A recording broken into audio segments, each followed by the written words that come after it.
We wanted to have a Bismarck-style battleship. We wanted this massive weapon that the Republic, kind of wasn't aware of, and it was like a mystery, and it was wiping out people. No one knew what it was because there were no survivors.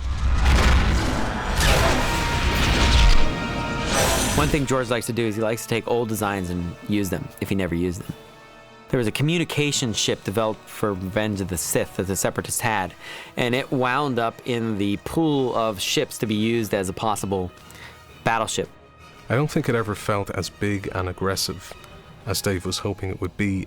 The decision was made fairly late in production to sort of go back to the Malevolence and decide to just revisit it, see if there was a way to make it feel more like a traditional Star Wars ship. And I started talking with Russell Chong. He's a classic McQuarrie-studied artist. And I said, Russell, why don't we look at the Mon Calamari cruiser and the Rebel transport and use that kind of shell shape to get the Malevolence more in line with classic Star Wars. The Republic is obviously the Imperials, so anything we did with the Separatists has to be very different from that. So the Malevolence became this giant-sized version. And I described to Russell keeping those big ion cannons on the side and then doing these massive shell shapes with like this little city in the middle of it, which harkens kind of to the Death Star and kind of the trenches that you'd see. And Russell being Russell, he just nailed the design, and instantly we knew that this was a better ship. It was a big, big, big, big deal because it's a massive ship. It was a huge challenge because it just kept growing and there were so many more bits to add. When the Malevolence was initially designed, we didn't know for sure if we would ever see the airlocks or anything open. So the equator and all the detail that's in there was done sort of quickly, and then afterwards we realized that for destroying Malevolence, we would have to actually see that stuff up close, so there was a certain amount of going back and adding to the Malevolence, and then adding some more, and then adding a bit more.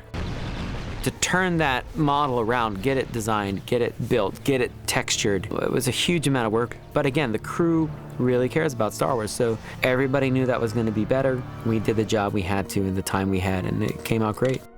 Prepare the ion cannon! First, we will destroy the medical station! Another thing I really liked about this episode was it's kind of a defining character moment for Grievous, where he could go out there and attack other battleships or armed enemies, but he basically goes after the ambulance. They can't defend themselves. It really shows what a brutal, merciless killer he is. You won't stand a chance against that battleship. Nala say, I only just received word. I've contacted the Naboo. They are sending ships to help you. We had the Republic medical base. You won't see this in the show, but trust me, it's true. If you were to look directly down, straight down, onto the medical base, it actually forms the Republic logo.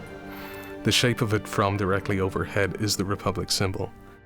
The medical station was designed so that Jedi cruisers are supposed to be able to dock with it and fit into those little docking ports. Now, they don't really fit. It's one of those things. If you look at the initial concepts, you'll see how the Jedi cruisers are supposed to dock with this kind of ring station. And then in space, of course, there's no real up or down, so they could dock this way or this way. And it was a fun design because it's hard to do a medical base that looks kind of enough like a medical hospital base that you've seen before, but different enough that you're not just seeing the same thing. I think it worked out pretty well. That was a Tang Li design from beginning to end. Launch the fighters. nothing has caused more excitement in the studio than the Y-Wing fighter. Oh my gosh, the designs we did to get that thing to work. It's funny, you could say, oh, it's just a spaceship, who cares? But it wasn't just a spaceship, it was one of the iconic fighters from the first Death Star battle, and it really mattered that it looked right.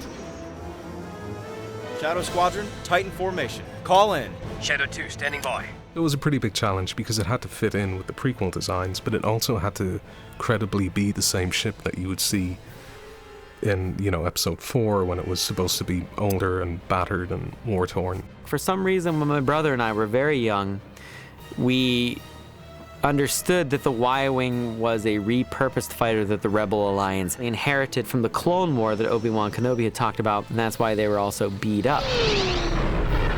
I'm not sure if they'll ever see the light of day, but there are dozens of different Y-Wing designs that Russell Chong did, and what was great about them was that every single one of them really did conform to the basic shape that we knew had to be under there.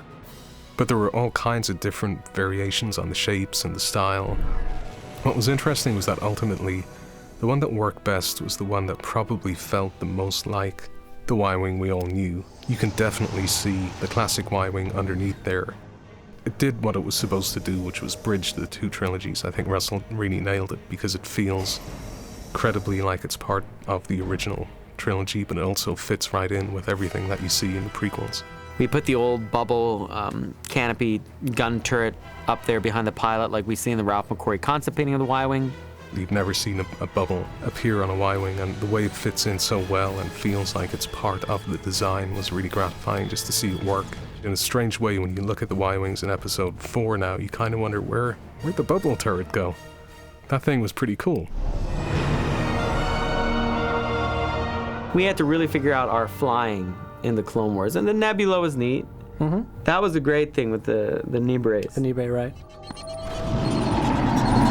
Take evasive action! Something I always like to include in the Star Wars stories, especially ones that are based in space, to really bring out that fantasy aspect as creatures. And the knee brace, the idea that these giant space whales live in this cloud of nebula gas was a really interesting idea for me. We did a baby knee brace, we had big knee brace, all kinds of knee brace. That was a scene where George said that he really liked that scene. Again, because it was different. It was new. We hadn't really seen something like that. We're coming out of it!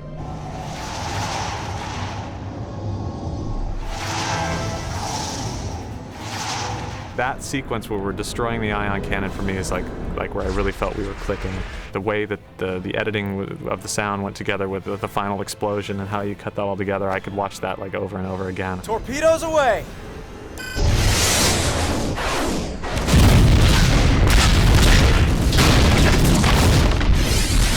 What you probably liked the most about that is there's that massive build-up where it's overcharging and like the music's kind of building, and then there's just a slight gap, in the sound where it's the thing, you don't hear the ship just for a second, and then there's that little animal squeal just as that explodes. Like,